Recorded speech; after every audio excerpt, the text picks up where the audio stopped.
क्या आप यकीन करेंगे, एक ऐसा स्टार जिसके पास 25 कमरों का शानदार बंगला था, जिसके घर के बाहर सात सात इंपोर्टेड कार्स खड़ी रहती थी और जिसकी डांस स्टाइल देखकर बाद में अमिताभ बच्चन, गोविंदा, मिथुन चक्रवर्ती और ऋषि कपूर जैसे सुपरस्टार हुए।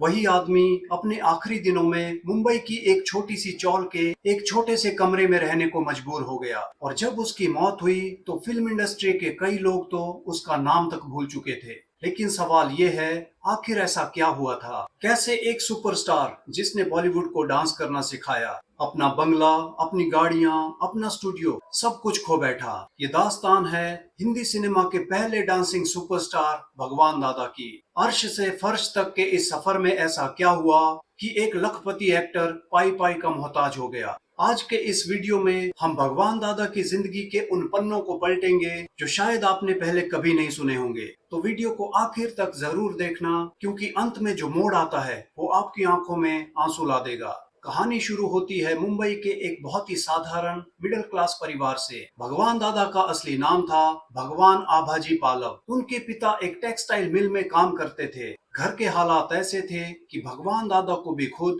मिल में मजदूरी करनी पड़ी, लेकिन उनकी आंखों में मिल की चिमनियों का धुआं नहीं बल्कि सिनेमा के रुपहले पर्दे की चमक थी। 1930 के दशक में जब सिनेमा बोलना सीख रहा था, यानी साइलेंट एरा का वक्त था, उस वक्त भगवान दादा ने फिल्मों में एक जूनियर आर्टिस्ट के तौर पर काम करना शुरू किया। छोटे छोटे रोल, कभी भीड़ में खड़ा होना, कभी एक दो डायलॉग्स बोलना, बस ऐसे ही सफर शुरू हुआ। लेकिन वो सिर्फ एक्टिंग करने नहीं आए थे, उनके अंदर कुछ बड़ा करने की आग थी। उन्होंने धीरे धीरे फिल्म मेकिंग की बारीकियों को समझा, डायरेक्शन सीखा और प्रोडक्शन में हाथ आजमाया। और फिर आया साल 1951, एक ऐसा साल जिसने उनकी किस्मत को हमेशा के लिए बदल दिया। राज कपूर ने भगवान दादा के टैलेंट को पहचाना और उन्हें एक फिल्म बनाने के लिए एनकरेज किया। उस फिल्म का नाम था अलबेला।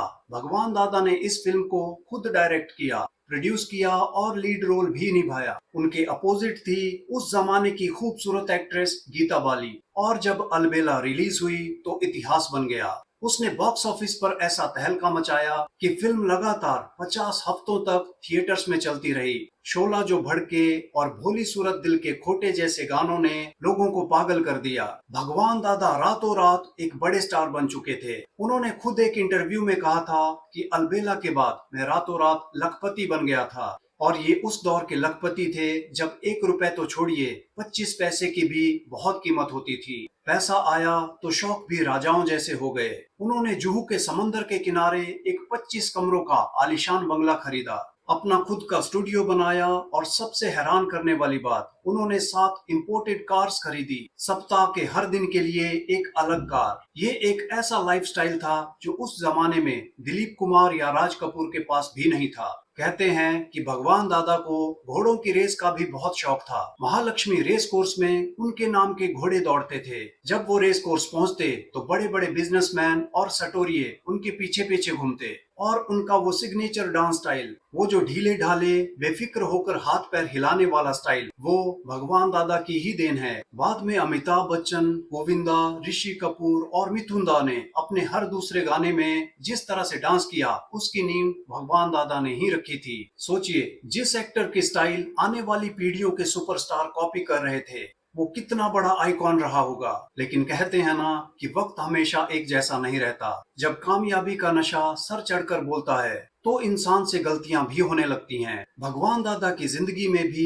एक ऐसा काला पन्ना आया जिसने उन्हें अंदर तक झकझोर दिया। बात 1942 की है। एक फिल्म के सीन के दौरान भगवान दादा को एक्ट्रेस ललिता पवार को थप्पड़ मारना था, लेकिन बदकिस्मती से वो थप्पड़ इतना तेज और गलत जगह लगा कि ललिता पवार की बाईं आंख की नस फट गई और उन्हें फेशियल पैरालिसिस हो गया और ललिता पवार को 2 साल तक बिना काम के घर बैठना पड़ा। उनका चेहरा भी हमेशा के लिए बदल गया। हालांकि बाद में वो एक मशहूर कैरेक्टर आर्टिस्ट बनी, लेकिन भगवान दादा इस हादसे को कभी भूल नहीं पाए और उसे अपनी जिंदगी का अक्षम्य अपराध मानते थे।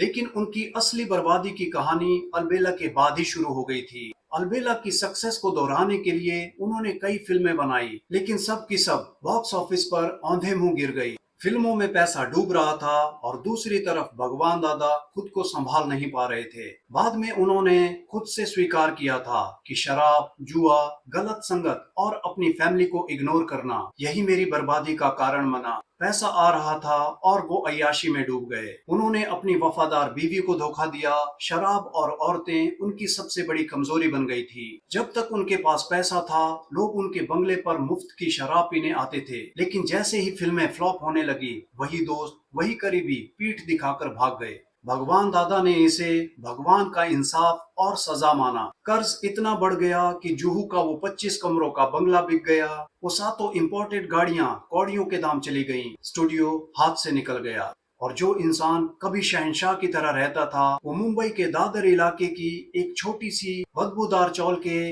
एक कमरे में रहने को मजबूर हो गया। अब ना तो वो रुतबा था, ना वो चमचमाती दुनिया। गुजारे के लिए इस सुपरस्टार ने फिल्मों में छोटे मोटे, यहाँ तक कि जूनियर आर्टिस्ट और कॉमेडियन के ऐसे रोल्स किए जिन्हें देखकर उनके पुराने फैंस की आंखों में आंसू आ जाते थे। चौल के लोग बताते थे कि ढलती उम्र में भी भगवान दादा शाम को अक्सर चौल के बाहर आकर बैठ जाते थे। कभी कभी जब कोई फैन उन्हें पहचान लेता था, तो वो अपनी पुरानी कहानियों को याद करके रोने लगते थे। जिस इंसान ने इंडस्ट्री को हंसाना और नाचना सिखाया, वो खुद अपनी किस्मत पर रो रहा था। जिस जुहू के बंगले पर कभी सितारों का मेला लगता था, उस चौल की कोठरी का रास्ता सब भूल गए थे। एक इंसान था जो आखिरी वक्त तक उनके टच में रहा, और वो थे बॉलीवुड के ट्रेजेडी किंग दिलीप कुमार।